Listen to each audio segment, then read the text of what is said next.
So let's talk about, I want to talk about the cutting of the knee in a second, okay? So we're doing our warm up. We're getting a butterfly hook flip, pushing with our knee, dropping to our side, cutting my knee across as I make my way up, and look how I plant.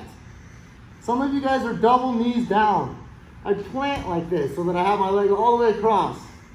Then I'm gonna put both hands on the mat, just like I did in the first entry, and I kick high. I kick high and up, right? It doesn't matter which way his ankles are crossed. I grab the far side foot. Switch your legs the other way. Far side foot. I'm gonna turn and face him, and I have my knee pointed at his belly. I'm on my shoulder. I'm not up like this right now, because I need my hands to start finagling with the foot defense and then get to my offense. We're not doing the foot locks right now though. We're concentrating on this. You'll see the similarities with the knee cut again. I hold the outside of his knee a little bit, not like holding this and trying to get up. I'm just holding this position. I start to let go of my triangle and I'm coming up. All right, keep my hand close to me so that it becomes an underhook. If I post out like this, he's gonna get his underhook and try and shuck, even though we're in a crazy position, right? So this hand floats next to my hip as I start to come up so that it becomes an underhook. Then my head drops and my foot, here I am again with this knee and this is a knee cut to me, not this. You guys understand what I'm saying? So like I'm trying to get back to this position again and again. You got your fundamental passes that we can do, right? Let's do it one more time. Just to try and correct that. So again, I'm off to the side. I've got wrist control. Notice guys, when we started this, usually I did this to you, right? I'm doing this. I'm even pushing back with my head so that he pushes back into me and I drop on my side instead of laying backwards. Push with your knee so that his weight's committed to his knee. Again, if I lift, he'll stand. That's not what I want. I want him committed to his knee so his weight's over his femur. Once it goes all the way over, I cut it across and then I push up. Ooh, kick back. Far side leg control. And I'm here. Start to unwind, come up, cut my knee across. Some of you guys are actually coming back into the half guard this way. You have got to have your knee go back to that knee cut position, and boom, my head's down as well. I'm not casting like this. I can push my face and all that. You guys notice every time that I'm aiming for my head position to really be like next to his head. You guys see what I'm saying? That's important for me right there. That's just a warm-up drill. We still gotta get going with glass. Ready, set.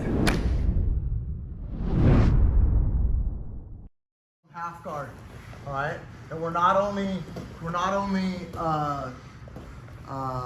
rescuing ourselves from half guard, we're anticipating that I can end up butterfly sweeping him from this position because I'm gonna gain my butterfly. And if I butterfly with the hook in and I keep him on his knee, that means I got the back step, right? So I use my knee as a shin shield, I kick up and I get my underhook. If you like, you can try and get your butterfly from here. That's cool. You can also be here like this and stick it in from here. Okay. Last but not least, I just stick it in straight away this way. All of these are like, you can't ask me, God's honest truth, you can't ask me which one's better than the other. They all have different movements. He all has different slight positions with his arms, whether they're in or out. Okay, and I'm like my leg positions, one's on top of the other. I don't have a dominant lift or anything. So I have to, eventually I would like to get this leg out and get up to here and be able to sweep, right? So I have a little bit of work to do. It's not just like, I can just get up though, okay? So I'm gonna work in this position, put my butterfly hook in. I'm still gonna come up and get my underhook. I'll go over the wrist, lay him down, and then what I'm gonna do right here is I'm gonna pull my leg out, be able to pull my leg out just a little bit, and then I lay back on my shoulder. He gets tipped over, I do the exact same thing, try my legs, and I want you to end up in this tripod sweep position. He gets his half guard, I'm posted and my knee's on the mat. I sit back, I reach this way, and instead of going backwards, we're gonna triangle our legs, secure the top foot. When we secure the top foot, we do it this way, guys. Look, cross your ankles. If I try and grab his ankle, it can be difficult.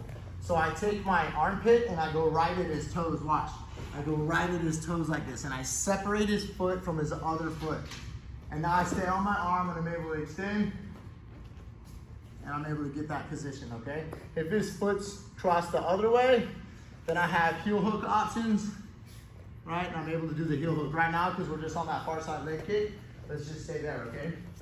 So again, I have that half guard position, and I have several different ways in which I can get my hook in, all right?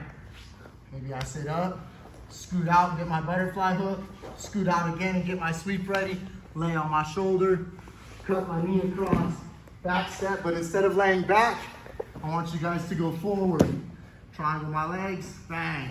Again, if you're super tight with those feet, so you can see, it's not about this. It's not about, like, even if I do that, I could probably eventually get it, but especially if I'm smaller than this dude, look at where it's at. It's not here. It's not here. It's in my pit like this, and I bite his toes, and I separate it from the other one, bam, here like this. For you guys that do want to do the heel hook, switch your feet. It's the exact same thing. I go at the toes, I rip it up, separate. It's nasty. Drop on my head, belly into the heel hook. Half guard, butterfly. Far side foot lock from the top, okay? Ready, set.